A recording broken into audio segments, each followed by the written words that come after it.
Gálatas 6:17. Meus irmãos, que desafio hoje. Quantos que já encontraram, digam amém. Amém. Gálatas 6:17. Na minha versão, eu uso a versão da Almeida, século 21, ela diz: quanto ao restante, a expressão mais próxima do grego é quanto ao mais, ou daqui para frente, que ninguém me importune, que ninguém me incomode, pois trago no corpo as marcas de Cristo. Pois trago no meu corpo as marcas de Cristo. Repita comigo agora: trago no meu corpo as marcas de Cristo. Oremos ao nosso Deus. Espírito da verdade do Senhor, nesta manhã, ó Deus, não há ninguém que possua a verdade, mas é a verdade que nos possui. Que teu Espírito fale conosco, que tua palavra, ó Deus, assim como a pedra é quebrada, despedaçada, tua palavra encontre, ó Deus, os nossos corações endurecidos, mas que o final seja ela ser moída e reduzida a pó. Em nome de Jesus, Senhor, eu sou o primeiro que preciso viver esta vida cruciforme, e não me contentarei, ó Deus, com nada menos que isso, Senhor. Nesta manhã, ó Pai, é com esta congregação que Tu queres falar. Haverá muitos cultos, Senhor, hoje na cidade de Fortaleza. Em muitos lugares o Senhor falará, Deus, muitas coisas, mas nesta manhã foi conosco que o Senhor marcou este encontro. Entramos nesta sala de cirurgia para ouvir tua voz, para saber o teu querer, para ouvir, ó Deus, aquilo que está em teu coração. Então, debaixo da tua autoridade e poder, esta manhã, Senhor, sustenta-nos diante de ti, e que teu Espírito opere no íntimo, que a verdade seja colocada no centro de nossa vida, e que hoje, ó Deus, haja um novo caminhar, um novo viver em tua presença, e que tua glória, Senhor, invisível aos nossos olhos, mas visível, ó Pai, através de nossa vida, seja, ó Deus, contemplada, e os homens glorifiquem a ti, Senhor, que estás nos céus. É o que te pedimos, ó Pai, humildemente, em nome do teu Filho Jesus, a quem amas. Amém.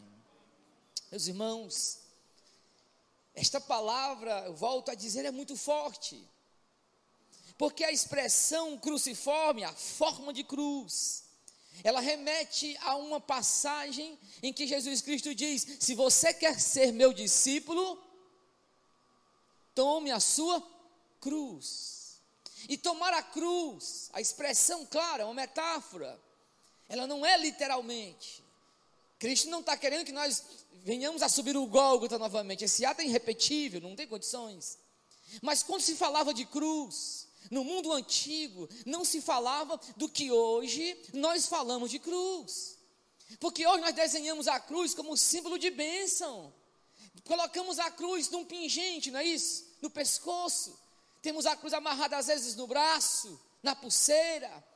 A cruz para nós se tornou objeto de tatuagem. Até os evangélicos começaram esta moda horrível de colocar tatuagem agora no corpo. É o aslan, é a cruz, é tudo. A cruz, meus irmãos, para nós, ela pode ser este símbolo de bênção por causa do Cristo que nela foi humilhado. A cruz não era símbolo de bênção, a cruz, pelo contrário, era o símbolo de maldição, era símbolo de vergonha. Os romanos a usavam para humilhar aqueles que por ele eram escravizados. Os romanos impunham a tortura da cruz para que todos ficassem com medo de saber. É isso que eles fazem contra quem se rebela contra Roma. A cruz era o símbolo de tortura máximo daquele momento. E quando Cristo diz: assim pois, aquele que quer ser meu discípulo, tome a sua cruz e segue-me, é como se Cristo dissesse o seguinte: olha Cirineu, olha você, olha Onésimo, eu estou indo ao Gólgota, então vem comigo, vem morrer comigo, vem ser crucificado comigo. E isto de fato é assumir a cruz. Só que aí o tempo passou, a palavra do Senhor vai mostrar o quanto o coração do homem, ele consegue transformar certas bênçãos de Deus em algo totalmente diferente do que é para ser. O coração do homem inclinado ao pecado, mais voltado aos prazeres, ele foge do sofrimento. Ele foge do entendimento máximo que o sofrimento pode dar a ele. Por quê? Porque a fé que procura um milagre, ela é uma fé grande, ela é uma fé poderosa, mas a fé que diz, não, eu não quero nem milagre, eu não quero nada, eu só quero Cristo, essa sim é mais poderosa do que tudo. Porque ela não se contenta somente com o milagre. Por quê? Porque muitas das pessoas que vão aos templos religiosos em busca de um milagre, depois que ela tem o milagre, ela pode esquecer quem é Deus. A prova real é que Jesus Cristo curou 10 leprosos. Quantos retornaram em profunda adoração a Cristo? Somente um. Somente um. Mas, meus irmãos, povo de Deus, está tudo bem, pastor Márcio? É porque aqui está apagando, eu penso que está tendo um problema aí. Mas se só quiser desligar, porque também é só para nós hoje, não precisa nem os outros saber não, deixa só com a gente, viu? Eu lhe dou um conselho. Às vezes Deus quer falar só com a gente, né, em secreto, né? Eu não tenho problema com isso não. Então vamos lá. Então, durante os tempos, meus irmãos, a igreja vive entre a forma da cruz, aceitar o discipulado radical de Jesus, ou então desprezar o discipulado radical para poder tornar a vida um pouco melhor aqui, esquecendo que nossa morada é lá. E amados, o apóstolo Paulo então, ele percebe que na verdade tudo isso é um jogo de dizer o seguinte, não, eu tenho Jesus, mas alguma coisa, eu quero Jesus, mas eu quero também isso. Aqui o que está em jogo para Paulo, quando ele diz, no demais ninguém me moleste, ou ninguém me perturbe, eu trago no meu corpo as marcas de Cristo, foi toda uma argumentação sobre Jesus ser ou não suficiente em minha vida, em sua vida, na vida dos Gálatas. Paulo está preocupado com isso. Então assumir a forma de cruz tem a ver com a maneira como nós vamos tratar Jesus Cristo em nossas vidas. Então, amados, o apóstolo, ele se encontra nessa situação. Aqui, para que você entenda e nós cheguemos ao versículo 17, um pouco daquilo que a carta diz, o apóstolo Paulo, ele ficou sabendo que os seus filhos na fé, pessoas que ele havia ganho pelo poder do evangelho, acompanhe comigo, por favor, o capítulo 3, veja como foi que ele disse que o evangelho chegou até eles. Ele diz assim, ó Gálatas insensatos, verso 1, quem vos seduziu? Não foi diante de vós que Cristo foi exposto como crucificado?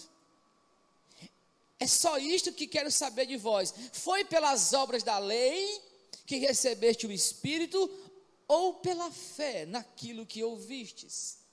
Paulo está preocupado e por favor me entenda agora. A maneira como você foi ganho para Jesus é a maneira que vai te sustentar em Cristo. Então, se você é ganho para Jesus através de muita festa, de muita campanha, de muito louvor, de muita gente famosa pregando, se você se converte através de festa, você só fica numa igreja dessa se o pastor Márcio fizer festa por cima de festa, pregador por cima de pregador. Porque você foi ganho pela festa, pelo momento da euforia, pelaquela moça que você flertou, pelaquela pessoa que você gosta que está aqui. Você foi ganho por algo secundário, superficial. Agora Paulo vai dizer, ó Gálatas insensatos, quem foi que vos fascinou? Quem foi que seduziu vocês? Por acaso não foi o Cristo crucificado que eu preguei? Não foi pela fé na sua palavra que vocês receberam o Espírito? E hoje, nessa manhã, nós precisamos reconsiderar que uma vida cruciforme, ela começa primeiro com uma conversão na forma da cruz. Quem foi que ganhou o teu coração? Quem foi que ganhou o meu coração? Foi o Cristo crucificado, o exposto, aquele que é a vergonha para o mundo, mas a glória de Deus revelada naquele madeiro. Quem ganhou o teu coração? Irmãos, isso é muito importante para nós. E amados, eu estou tentando pregar com a minha alma sendo derramada diante de Deus. Porque esta é de fato a verdade dos últimos dias. Quem ganhou o teu coração? Por que que você é evangélico? Qual o significado da vida evangélica? Você é evangélico porque é legal, porque hoje você está numa igreja boa, porque você pode congregar numa igreja que tem um famoso, que tem um cara que ganha 500 mil reais por mês e dá o seu dízimo, e o pastor acha muito legal, e não pode tirar ele daquilo que ele vive, porque senão ele vai perder 50 mil reais. O que faz você ser um evangélico? O que sustenta a sua vida e a minha vida neste Cristo? Porque a vida não é um parque de diversões, como diria o Tozer. Nós somos chamados para algo muito maior. E meus irmãos, e quando a peneira do Senhor começa a ficar com os buraquinhos mais pequenininho possível, quando a cirurgia começa a custar, quando Deus começa a cortar de verdade, aí nós precisamos saber onde é que estava a nossa fé. Abra comigo a palavra do Senhor, por gentileza. Livro de Pedro, carta de 1 Pedro, se eu não estou enganado, capítulo 4. Acompanhe comigo, por favor, para que você entenda que o negócio não é fácil. A vida, meus irmãos, evangélica é de outro nível, mas um nível não terreno, um nível espiritual. Primeira carta do apóstolo Pedro, capítulo 4, versículo 17, ele diz: pois chegou a hora de começar o julgamento pela casa de Deus. Irmãos, eu não sei se a minha diabetes está alta, porque eu acho que eu li errado. O julgamento começa por quem? E você acha que a pandemia foi por causa do mundo? Em primeiro lugar, não foi. Irmãos, eu sou maior de idade. Eu tenho essa cara de menino velho, né? Mas eu sou maior de idade, viu, gente? Eu sei o que eu estou dizendo e sou culpado pelo que eu estou dizendo e assumo as responsabilidades do que eu estou dizendo. Se você quiser me criticar, critique, amém? Critique a minha ideia, por favor. Mas aquilo que eu entendo é o seguinte: que todo sofrimento que vem para o mundo, ele vem em primeiro lugar porque a igreja precisa ser sacudida, precisa ser abalada. Martim Lutero dizia que Deus lapeia, ou Deus castiga as costas da igreja, usando a vara da heresia. Deus abala o nosso conforto, trazendo ao mundo uma pandemia que ele sopra do Oriente e vem para o Ocidente, para ver se o nosso coração ainda está ligado somente nele, para ver se nós aceitamos a forma da cruz, ou o parque de diversões, para ver se nós olhamos para Cristo e menos para o mundo, para ver se o Espírito brada com a autoridade esta manhã, ou coisas do mundo. Deus está chamando a sua casa para um tempo totalmente diferente, para que Ele prepare as nossas vidas, porque o seu retorno de fato está muito próximo. Isto é real, isto não é brincadeira. Ser evangélico não é brincadeira, gente, porque olha o restante do texto: e se começa por nós, qual será o fim daqueles que desobedecem ao evangelho? Se para o justo é difícil ser salvo, onde vai comparecer o ímpio e pecador? O apóstolo Paulo está lutando nesta carta aos Gálatas contra esse entendimento. Você quer Jesus somente ou mais alguma coisa? Eu conversava com uma moça há um tempo atrás, ela perdidamente apaixonada, o rapaz havia a deixado, e eu falava para ela, mostrava para ela que ela não podia se afastar da igreja, que ela não podia, e eu perguntei: mas você sabe do amor de Deus pela sua vida? E ela dizia: eu sei do amor de Deus, mas eu não tenho Ele. O rapaz, você está entendendo agora? Ela sabe, entenda por favor, cognitivamente, intelectualmente, racionalmente, ela sabia do amor de Deus na cruz. Ela entendia as passagens bíblicas, ela poderia ler os evangelhos, mas a questão é que tudo ficava aqui, não se traduzia aqui dentro, porque provérbio diz: sobre tudo que se deve guardar, guarda o teu coração, porque dele, do seu coração, estão as fontes da vida. Meus irmãos, esta é a grande pergunta para nós. Quem sustenta as nossas vidas? Que tipo de vida eu vou ter? Paulo está dizendo que agora os Gálatas saíram da pregação do Evangelho e foram viver uma vida baseada na lei. E Paulo então está preocupado, mas como é que pode? Como é que vocês ouvem o Evangelho agora, aí passam do Evangelho e voltam para a lei? Ele está preocupado porque o que está dentro desse pensamento? Os pregadores daquele tempo chegavam e diziam assim: não, você tem que crer no Evangelho, ok, mas você tem que viver conforme a lei. Então, o Evangelho não é mais suficiente. Você é ganho por Cristo, mas para te manter no Evangelho, eu preciso de outra coisa. Tim Keller, ele diz o seguinte, que o Evangelho para muitos é só o ABC da fé. Você começa com o Evangelho, aí o pregador diz, agora vamos para as outras doutrinas. Ele vai dizer, está tudo errado. O Evangelho é o A até o Z da vida cristã. Você nunca começa do Evangelho para outra coisa. Você parte do Evangelho, continua no Evangelho e termina com o Evangelho, porque o Evangelho ainda é Evangelho eterno sobre as nossas vidas.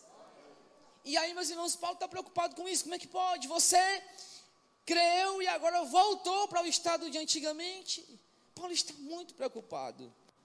E aí ele começa uma argumentação profunda para mostrar o seguinte, que a nossa fé, ela é anterior à própria lei.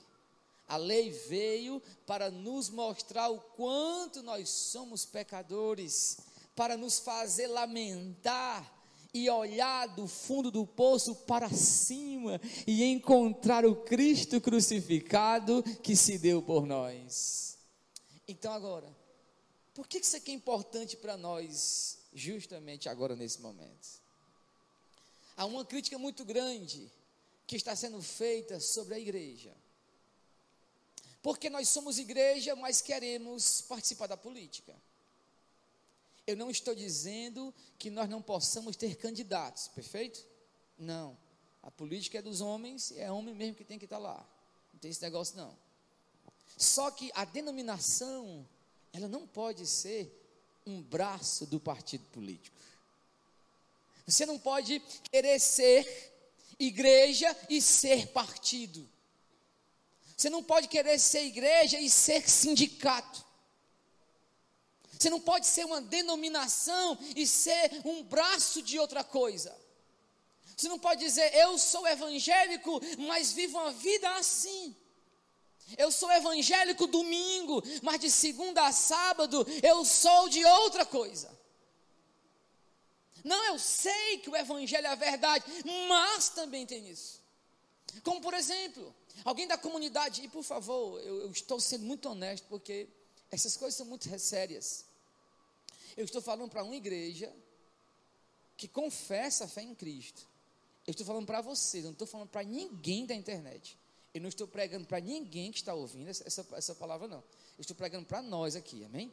Então, o que eu falo é para nós.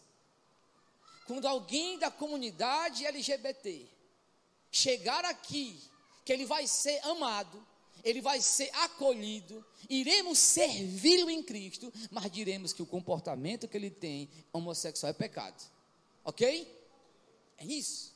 Aí alguém precisa entender, não, mas eu posso ter o comportamento, mas Jesus me ama como eu sou. Não, não é toda a verdade, não é toda a verdade, que Ele te ama, é absoluto que Ele te ama, mas a outra verdade é que Ele quer transformar a sua vida. Isto é real, que Ele te ama, porque nada me difere entre eu e um homossexual assumido, uma drag, não. Ele é a imagem de Deus, eu sou a imagem de Deus. A única diferença, por que eu não sou o que Ele é? Por causa de um fator, eu fui achado por Cristo, eu corri aos seus braços, eu me entreguei ao Salvador, e Ele transformou o meu ser.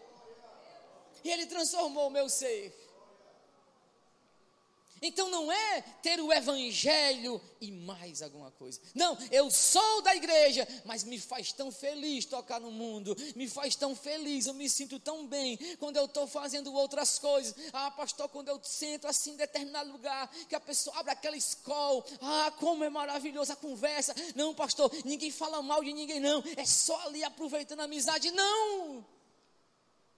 Se sua fé depende disso, ela não é a fé do Cristo. A fé que está em Cristo, ela não depende mais de outras coisas. Ela não depende mais. E aí, meus irmãos, o apóstolo desenrola um argumento enorme para mostrar que não, que a fé que salvou Abraão é a mesma fé que deve nos salvar. Abraão não tinha o conhecimento do Cristo como você tem, mas tinha uma fé implícita. Ele esperava aquele que ia vir, quando lá do alto do Monte Moriá, a voz bradou e disse: não faça isso, porque Deus tem um cordeiro já para ele. Isto é a verdade. Paulo desenvolve este argumento que somente Cristo, e que quem volta atrás, acompanhe comigo Gálatas 5, por favor. Paulo vai dizer o seguinte: vós, verso 4, que vos justificais pela lei, estáis separados de Cristo, da graça decaístes, ou caístes da graça. Por quê? Porque olha aqui qual é o ponto agora. Agora eu vou tocar no ponto nosso assembleano, amém? Eu estava numa lanchonetezinha, ali naquela lanchonete que eu levei o Netinho, e uma amiga minha disse: pastor, vamos fazer aqui uma caixinha de pergunta, nessa do Instagram, né? Aí beleza, começou a surgir várias perguntas, e uma delas, que é o ponto que eu quero falar, uma pessoa perguntou: mas o ladrão da cruz foi salvo, mesmo sem o processo de santificação? A pergunta, claro, foi salvo, mas qual é o ponto aqui? É porque ela revela algo muito, mas muito destrutivo, a nossa fé. É achar o seguinte: Jesus me salvou, amém, eu recebi o evangelho, mas a partir de agora a minha vida, a minha salvação depende de quê? De mim. É como se Jesus chegasse para mim e dissesse: menino, eu te tirei do mal, agora vai lá, caminha, vive tua vida, já te salvei, fiz minha parte, agora faz a tua. Só que se a salvação depender de mim, entenda, se a salvação depender do teu esforço, da tua capacidade de se manter intocável ao pecado, meu irmão, nós chegaremos mais podres do que quanto éramos do mundo. Por quê? Porque se até os grandes homens de Deus entendam, e eu vou lhe provar isso biblicamente. Diz a palavra de Deus lá no capítulo 16 do Evangelho de Mateus, que Cristo olhou para Pedro e disse: não foi carne e sangue quem te revelaram, mas o meu Pai que está no céu. Ele disse: tu és o Cristo, o Filho do Deus vivo. Depois Pedro começa a pregar o evangelho, Pedro vive a verdade, Pedro disse: meus irmãos, que Cristo é o Cristo, que Ele é o Senhor. Aí na noite que o Senhor Jesus foi traído, ele nega o Senhor Jesus 3 vezes. Ele aparece novamente agora lá no mar de Tiberíades, ele encontra, diz: Pedro, tu me amas? Pedro: eu te amo, Senhor. Pedro, tu me amas? Eu te amo, Senhor. Pedro, tu me amas? Ele constrangido diz: Senhor, tu sabes que eu te amo. Pedro foi restaurado, e Cristo disse: vai agora, apacenta os meus cordeirinhos. Dia de Pentecostes, com medo, meus irmãos, aquela história todinha, eles orando, veio o Espírito Santo sobre eles, todos foram cheios da presença de Deus. O homem que teve medo de uma escrava, agora se levanta na autoridade, e diz: isso que está acontecendo aqui, é a promessa de Joel sendo cumprida, isto aqui não é vinho não, é a presença do Espírito Santo, sendo derramado sobre nós, amém? Dias depois, vão orar no templo por volta de 9 horas da manhã, hora como essa. Parece que a cena está aqui na minha mente. Eles passam por um aleijado, ele olha para aquele homem, todos os dias eles viam aquele homem, mas naquele dia foi diferente, porque o poder de Deus estava sobre Pedro. Ele olha para aqueles meninos, olha para nós, menino, e o homem olhou, e ele esperava receber alguma coisa, e o texto diz: eu não tenho prata, eu não tenho ouro, mas o que eu tenho te dou. Ele mesmo pega na mão do coxo, coloca o homem em pé, e o homem fica de pé. Ele entra pulando, saltando, dando glória a Deus. Poucos minutos depois chega a guarda pretoriana com os fariseus, na autoridade de quem? Vocês estão fazendo um negócio desse, olha. Pedro, meus irmãos, quem tinha medo de uma escrava, agora faz dizer na autoridade de Jesus, aquele que vocês mataram.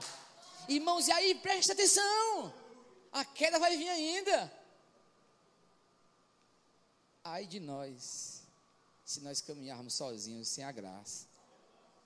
Pedro, diz o texto sagrado que eles pegaram os apóstolos, tomaram, levaram, bateram neles e saltaram. Sabe como foi que Pedro e João saíram? Alegres e felizes, por ter sido considerado digno de sofrer igual a Cristo. Aleluia! Olha a diferença. Mas você imaginou se Jesus tivesse dito assim: agora já apanhou, já está maduro, vai, caminha pela fé.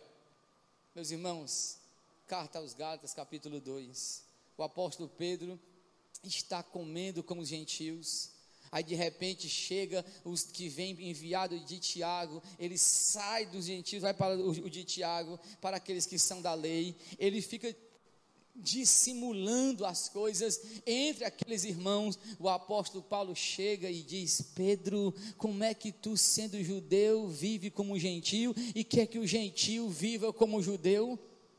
Irmãos, ele foi hipócrita. O apóstolo Paulo teve que resistir, porque o que estava em jogo naquela falsidade toda, segundo Paulo, era a verdade do evangelho.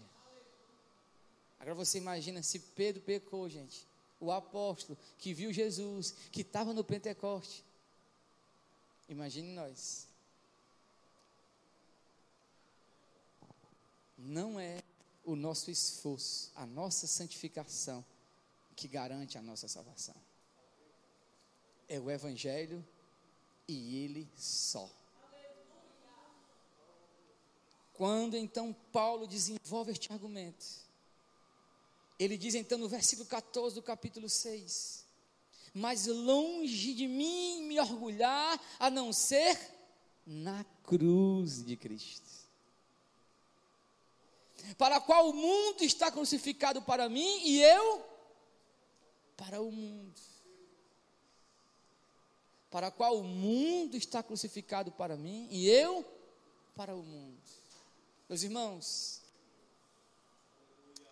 eu sou apaixonado pelo Evangelho de Marcos, pela estrutura, pelo discurso, pela verdade que Marcos nos apresenta.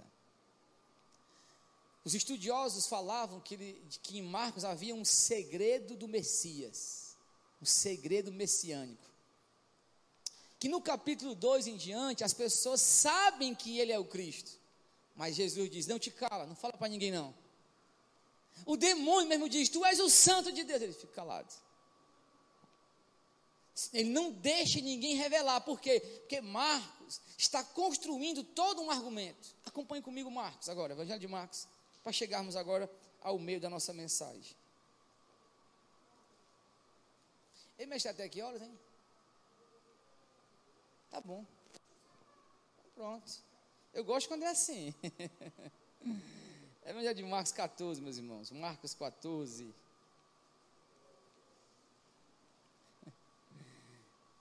Porque nós somos do tempo antigo, né? Que nós não tínhamos hora para poder acabar, né?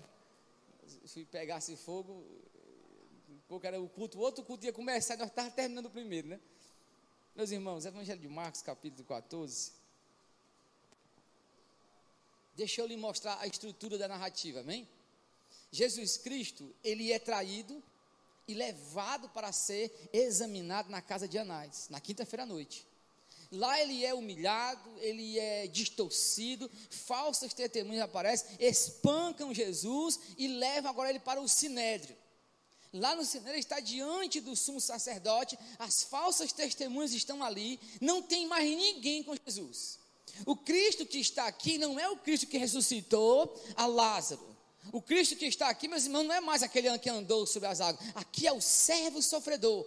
É aquele que não abre a sua boca, ele se entrega, ele deixa os homens o humilharem. Eles batem no seu rosto, eles cospem em Jesus, eles dizem, diz quem foi que te bateu, profetiza se tu sabe mesmo. Aqui Jesus está ensanguentado já, ele já está, meus irmãos, moído, ele já está, meus irmãos, numa agonia tão grande, que ele já saiu do Getsêmani, havendo orado e suado sangue. Ele está aqui, meus irmãos, numa posição, onde você olharia para Cristo, e jamais diria, este é o meu Salvador, não, mas ele está aqui, e olha o que acontece. Verso 60. Então o sumo sacerdote se levantou no meio de todos e perguntou a Jesus: não respondes alguma coisa àqueles que depõem contra ti?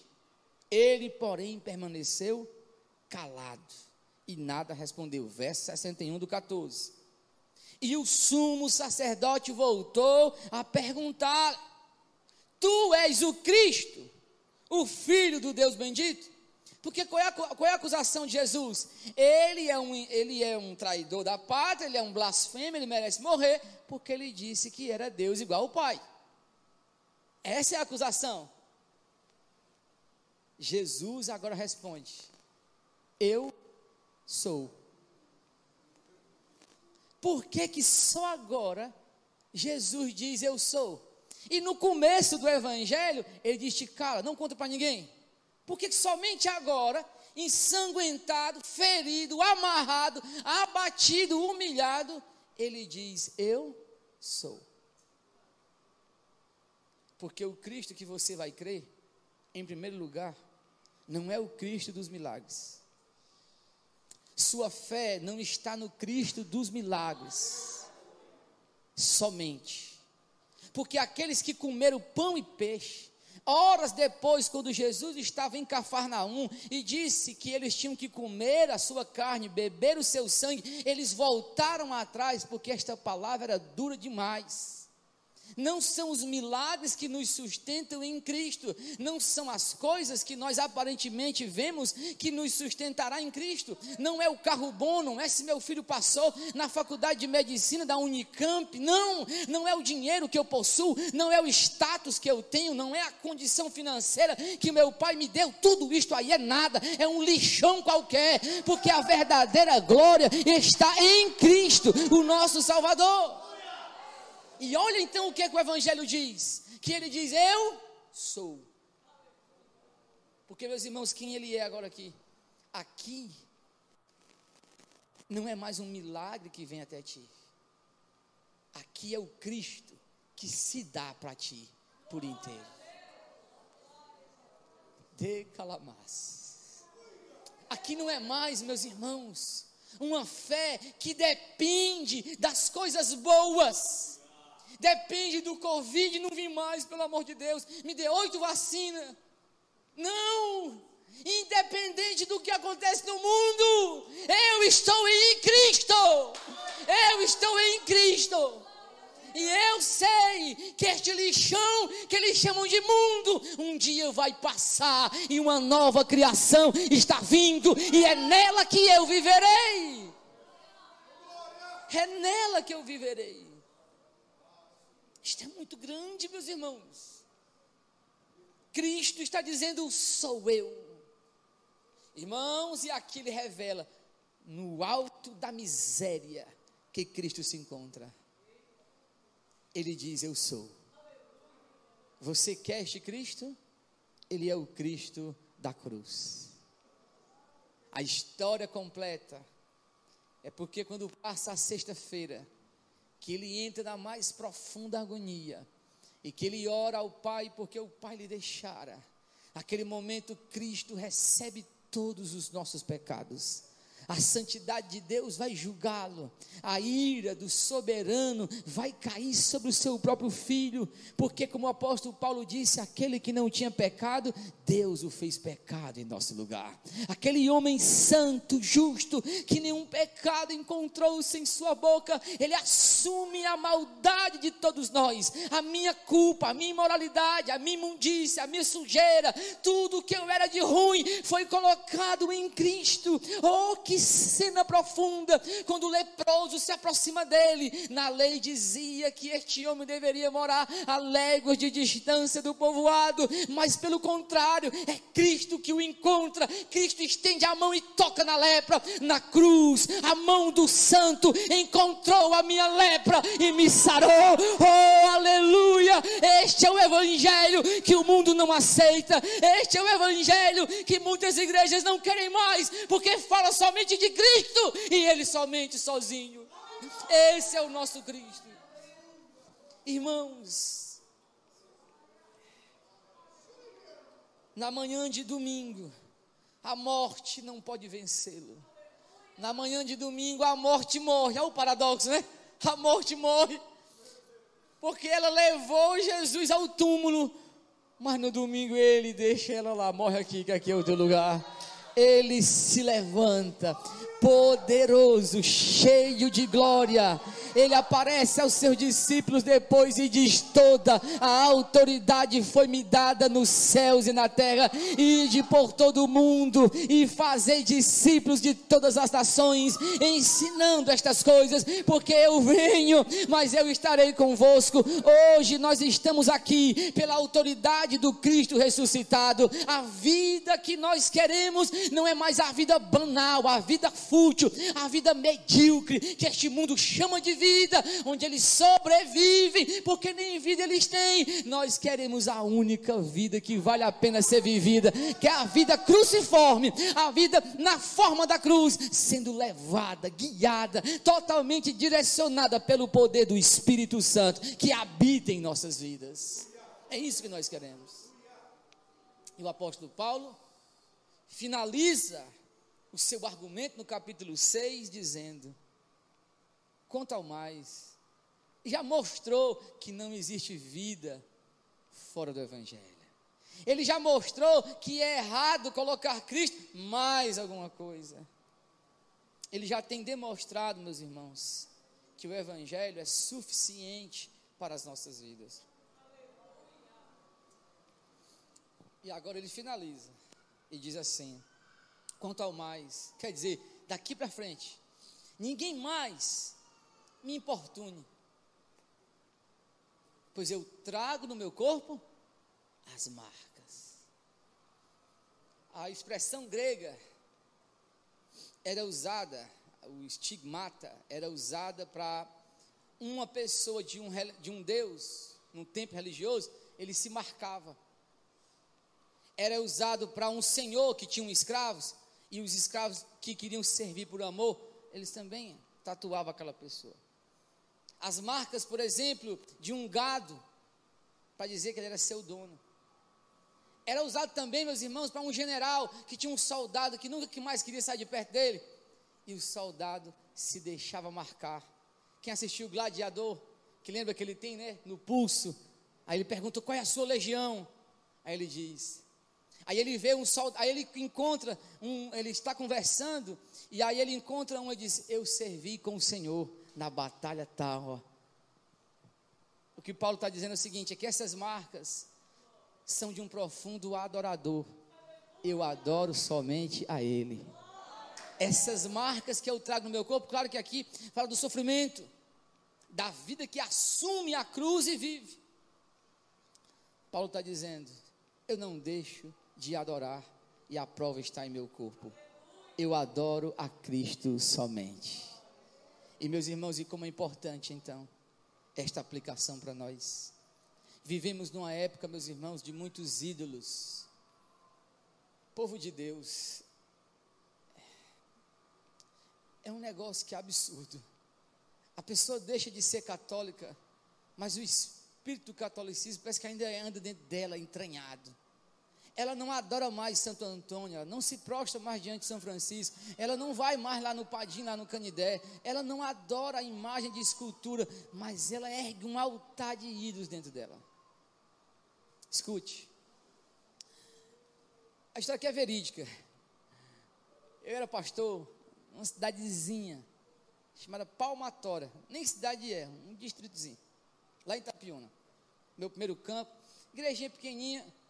Rapaz, se duvidar, era daqui para ali, o púlpito dessa largura, a igrejinha, pequenininha, pregava o evangelho, e de repente um dia, uma irmã passou mal, e precisava ser levada de Palmatória para Itapiúna, e o cidadão tinha acabado de lavar um carro novo, bem lavadinho, passou aquele pretinho nos pneus, né, e da Palmatória para Itapiúna é um carroçal, de 12 quilômetros, gente boa, ele foi chamar a ambulância, para levar a mãe, porque ele não queria botar o carro no carroçal. Ele pode dizer que ele não se prostra diante de São Francisco, mas ele se prostrou diante daquele carro. Quando um jovem diz, eu não vou mais para aquela igreja, porque a menina me deixou, e eu não quero mais vê-la, você se prostrou diante deste ídolo. Quando alguém diz, eu não vou mais, porque fulano de tal, ele não gosta de mim, não vou com a cara dele, você se prostrou diante deste ídolo. Quando você não respeita mais ninguém de outra denominação, porque só a minha tem o poder de Deus, você se prostrou diante deste ídolo. Quando você só ouve o pregador, porque você se prostrou. Os Baals da vida, os Baalins da vida, estão todos dentro de nós. Ou nós assumimos a cruz, ou eles vão dominar os nossos corações. A prova disso é que uma pessoa que é do PT, não suporta quem é do mito. Por quê? Porque um diz, não, o meu governo foi melhor, o outro diz, não, o seu é corrupto. Aí os dois estão aqui dentro e não se fala. Por quê? Por causa da política. Você se prostrou diante de mais um ídolo. Nós não rendemos, entenda.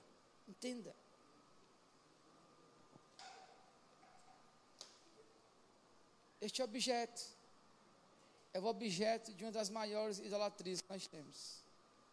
Porque o que é um ídolo?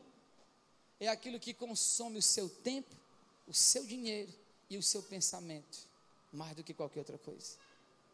Aonde você tem gastado o seu tempo, é aquilo que você mais adora. Aonde você tem gastado o seu dinheiro, é aquilo que você mais ama. Aonde você tem gastado a sua atenção, é aquilo que você mais ama. O que ocupa seu pensamento quando você já acabou de fazer tudo, é aquilo que você adora. Santo Agostinho dizia que você se torna naquilo que você mais ama. Quando você ama o dinheiro, você vai se tornar frio como uma nota de R$100.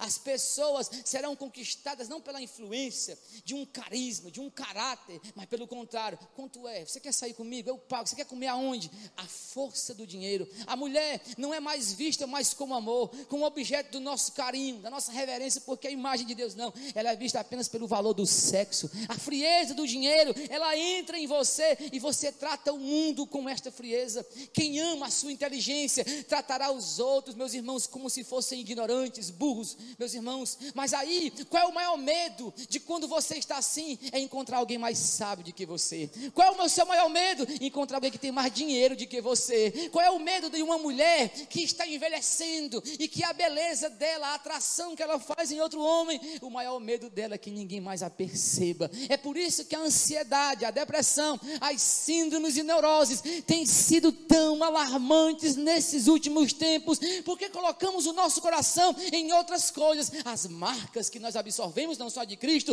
é o iPhone, é o Samsung, é o Galaxy, é não sei o que, é isso, é aquilo outro. As marcas é do Corolla, é daquilo.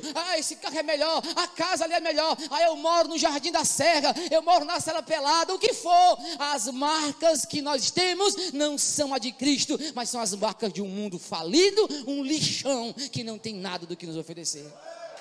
É um lixão. Meus irmãos, e diga se não é verdade. Irmãos, alguém há de dizer, pastor, o senhor falando assim, povo de Deus, eu falo e meu coração fala, minha boca fala porque meu coração é cheio disso. Eu nasci e me criei num lar onde eu fui ensinado no culto doméstico. Minha irmã Priscila, minha irmã Maili sabem disso. Eu sou filho de um cantador, de um repentista, que arrastou minha mãe lá do interior. Eu não tive escolha na minha vida, dizer assim, eu quero ser isso aqui, eu vou ser, e Deus fica aí, não.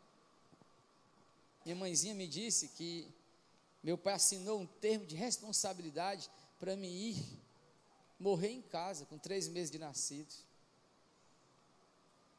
E ela disse que no caminho, dentro do táxi, do hospital Murilo Aguiar, lá para casa, ela disse, Senhor, tu cria tanta gente nesse mundo, cria este menino para ti. Segundo minha mãe me conta, e um dia eu ainda vou escrever, ela disse que eu já entrei em casa achando graça. Sorriso real amarelo, de sempre. De lá para cá, a minha vida foi fazendo renúncias, rejeitando coisas que você diria que eu não deveria rejeitar. Dinheiro, poder, para mim poder ser o que eu sou hoje, ter a felicidade que eu tenho hoje, que não depende de vários amigos que eu tenho, riquíssimos, que têm dinheiro. Eu sou o pastor deles. O cara que não tem dinheiro, o liso, é o que aconselha sobre depressão, ansiedade. Quando eles estão querendo se divorciar, sou eu que vou lá ajeitar o negócio. Aí se você me perguntar, pastor, o senhor quer dinheiro? Não, queria viver melhor, com certeza. Queria ter uma casa própria, ter dinheiro para o meu filho estudar no melhor colégio que tem. Claro, isso é o que eu queria mesmo. Mas isso não é algo que eu vou me apegar. Eu estudei em colégio, aliás, eu estudei em colégio público, minha vida toda, e me acho muito mais inteligente do que muitos. Então, não é isso que eu me apego, mas uma coisa é verdade, eu tenho uma luta na minha vida, de não deixar nenhum ídolo nascer neste jardim que é o meu coração. Aqui, a flor bendita é a rosa de Sarão. Ela que tem que brilhar. Os ídolos são sérios e matam, sugam a nossa força. Quando um ídolo quebra, você quebra junto. Você quebra junto. A vida em forma da cruz já despedaçou todos os ídolos. E a pergunta que eu faço é essa: há como matar a Cristo dentro de nós? Não. Ele não é um ídolo. Ele é o Deus verdadeiro. Ao Senhor teu Deus adorarás, e só a Ele prestarás culto. O Shema de Israel diz: ouve, ó Israel, o Senhor Deus é o único Senhor. Amarás o Senhor com toda a tua força, com todo o teu entendimento, com todo o teu ser. Paulo está dizendo: eu trago no meu corpo esta marca, eu adoro somente a Ele. E depois, como um escravo que se marca para servir por amor ao seu Senhor, ele está dizendo: eu não estou te servindo por aquilo que tu podes me dar, pelo conforto ou qualquer outra coisa, eu estou te servindo porque eu te amo. Ah, meus irmãos, bebo mais um gole d'água que é para poder aguentar até meio-dia, né?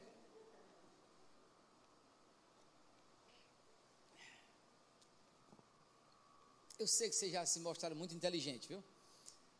Mas o que é que faz uma moça que o pai dela é médico, formado aqui em Fortaleza, na UFC, ele por mês ganha por volta de uns 60 mil reais, ela está cursando medicina lá na UFC, tem uma carreira brilhante como cirurgiã, e esta moça se apaixona por um rapaz que ela descobriu que o pai dele comanda uma facção em Fortaleza.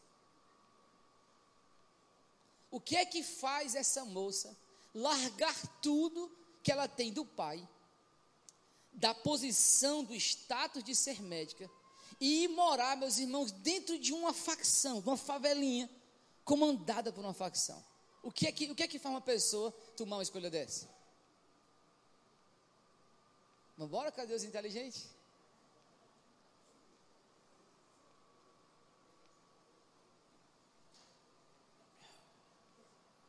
Não acredito que ninguém saiba.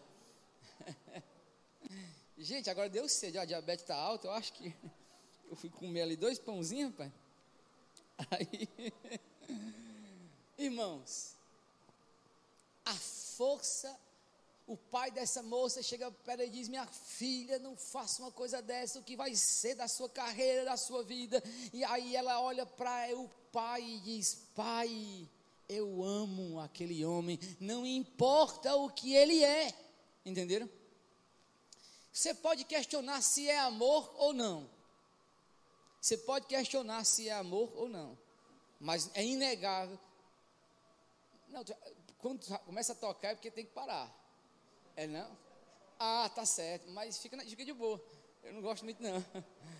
Tá bom, de boa. E aí, meus irmãos, ela diz isso porque você não pode negar que é uma paixão forte. E ela então se entrega, ela vai viver naquele lugar, ela vai ver o sofrimento porque ela o ama, amém? Deixa eu lhe dizer agora, o teu amor por Cristo é menor do que este amor de uma moça por uma pessoa que é chefe do tráfico. Porque nós estamos falando de Cristo, que a harpa cristã canta: ó amante da minha alma, tu és tudo para mim. Tudo quanto eu careço, eu acho, Jesus, só em ti. Mas aí vem uma pandemia, vem um negócio que ninguém vê, e as pessoas se afastam da igreja, ligam dizendo: não vou hoje não porque eu estou tossindo, não aconteceu, pastor. A pandemia virou a desculpa para nós não sermos mais fervorosos no espírito.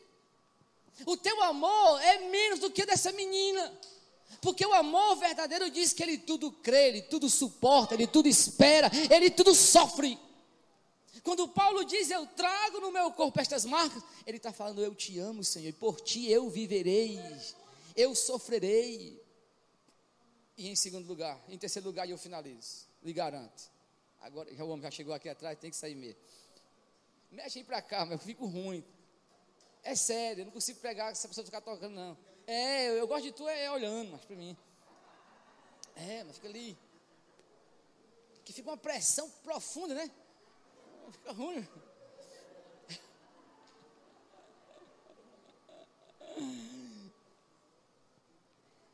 Um general via a paixão e o amor dos seus soldados em permanecer com ele, amém?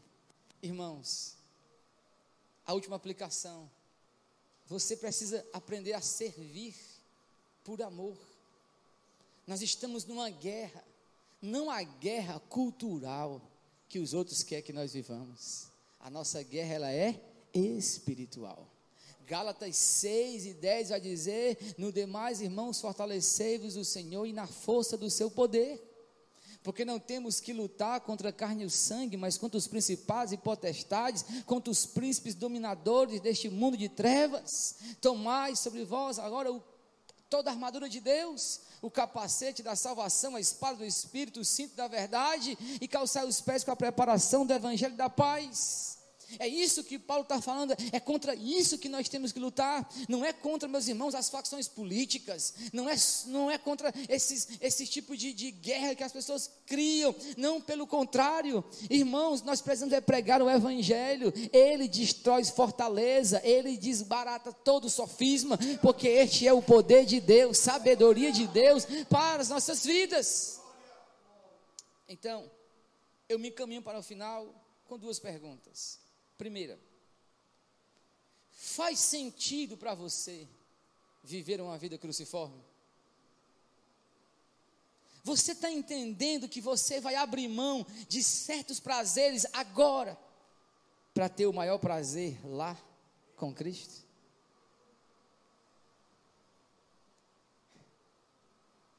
Irmãos, existia um hino antigo, o Netinho deve saber, que dizia assim: abro mão dos meus sonhos, abro mão dos prazeres, abro mão da minha vida por ti. Lembra?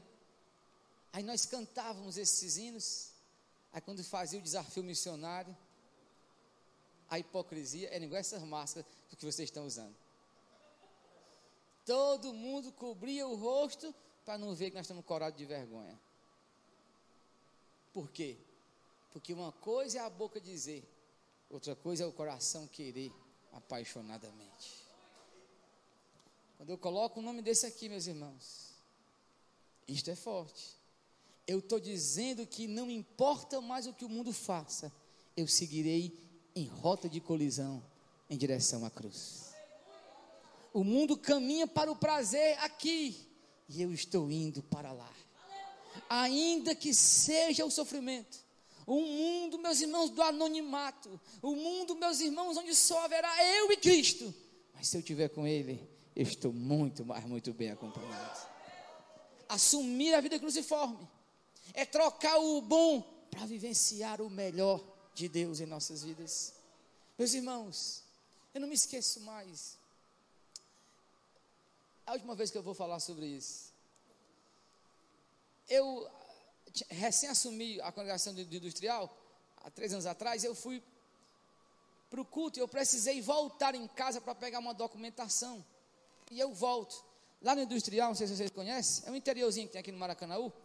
Aí eu tenho uma lagoa chamada Lagoa do Mingau, onde as pessoas gostam de andar, né, de fazer caminhada, e eu volto.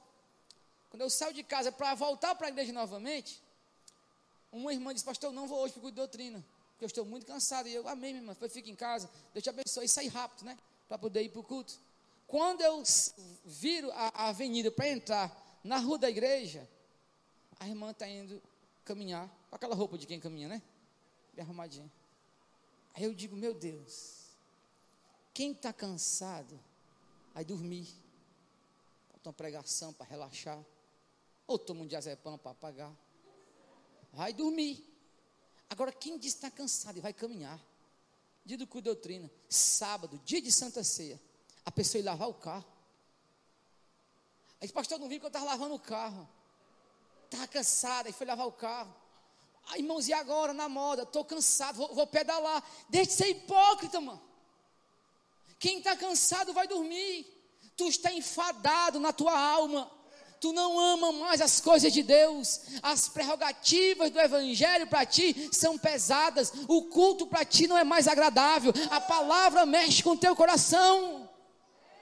Entenda, você deve aprender a trocar o bom pelo melhor, e o melhor ainda está aqui, hoje pela manhã. Se você disser: pastor, mas eu fiquei com sono, eu entendo. É claro que ficar em casa é bom demais, dormir é bom demais, que teve uma semana já desgastante, é claro que ela quer dormir. Eu não estou dizendo que não é bom, o que eu estou dizendo é que isto não é o melhor está aqui. É receber uma palavra dessa, e amanhã lá no trabalho, quando o diabo vier com 7 pedras para cima de ti, você faz só assim, igual o Matrix, né? Dizia bem devagarzinho assim, ó, porque você já está cheio da presença de Deus. Isso faz muita diferença. Faz muita diferença. Bom, pode vir agora, vem. Em último lugar, amém? Não acabou ainda não, em último lugar. Troque o bom pelo melhor. Diga: eu trocarei o bom pelo melhor. Em último lugar, gente, foi colocar essa água para mim, amém? Eu estou com sede, amém? Eu posso beber, amém? O que foi que eu acabei de fazer? Eu desfrutei de uma coisa que é minha. Isso aqui de quem é? Não vai dizer que é do Tempo Central, não, mano. Pelo contrário, isso aqui de quem é? É nosso, é da igreja. Tempo Central é só uma denominação. Quem tem que desfrutar isso aqui, quem é? É nós. Então vamos investir, vamos melhorar, vamos fazer disso aqui o nosso melhor. Mas aquilo que eu quero dizer, desfrute das coisas de Deus. Por quê? Porque nós somos capazes de ter ar-condicionado. Olha um negócio desse. Eu não sei nem como é o nome disso aqui. Como é o nome disso aqui, mestre? Aquário, olha, aquário. Eu pensava que era uma caixa de vidro. Vamos lá. aquário, temos um tocador, temos um pastor, tem tudo. Mas se nós não desfrutar, se nós não disser que o nosso prazer é estar na casa do Senhor. Eu alegrei-me quando me disseram da casa do Senhor. Eu preciso desfrutar. Ser igreja não é um peso, quando eu desfruto do que é a igreja. Aleluia. Agora, quando eu nem quero estar aqui, tudo vai ser pesado. É oração, é consagração, é palavra, é doutrina. O pastor parece que só bate em mim. É claro, tu não é daqui. Pega teu beco, mano. Vai para outro lugar. Porque quando você é daqui, até o cara maior do mundo, você diz, é para mim mesmo, é porque eu não presto mesmo. Porque o seu prazer está nas coisas do Senhor. Vamos ficar de pé e orar, meus irmãos. Vai, Netinho, agora é dar lugar. Deixou o esplendor de sua glória, sabendo o destino aqui, estava só e ferido no Gólgota, para dar sua vida por mim.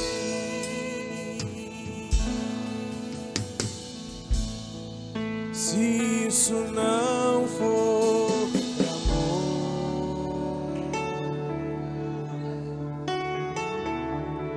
o oceano secou.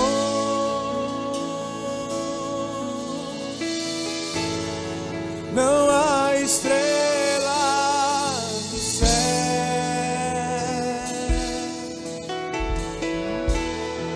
as andorinhas não voam mais. Se isso não for amor,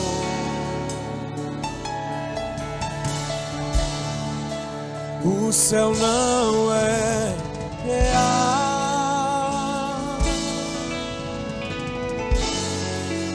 Tudo perde o valor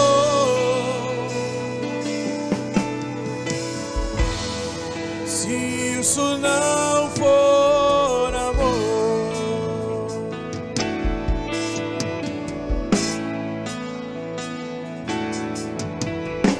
Mesmo na morte lembrou-se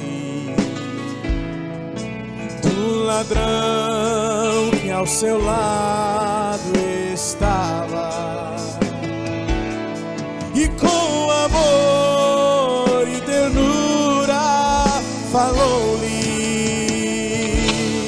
ao paraíso comigo irá.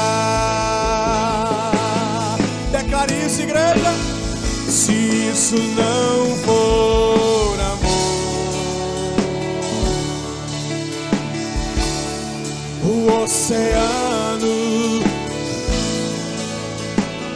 não há estrela, não há estrelas no céu, as andorinhas não voam mais. Se isso não for amor, o céu não é real, o céu não é.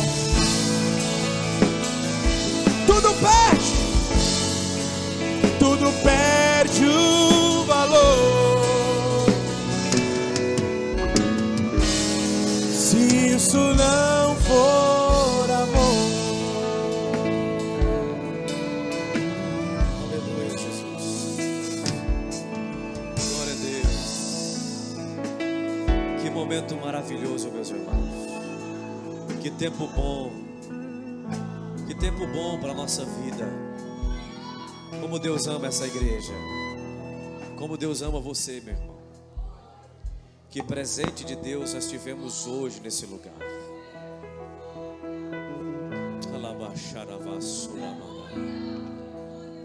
Uma presença de Deus aqui, meus irmãos, formando a nossa vida, trabalhando no nosso caráter, forjando a nossa alma, a nossa identidade. Isso é um tempo de Deus para essa igreja.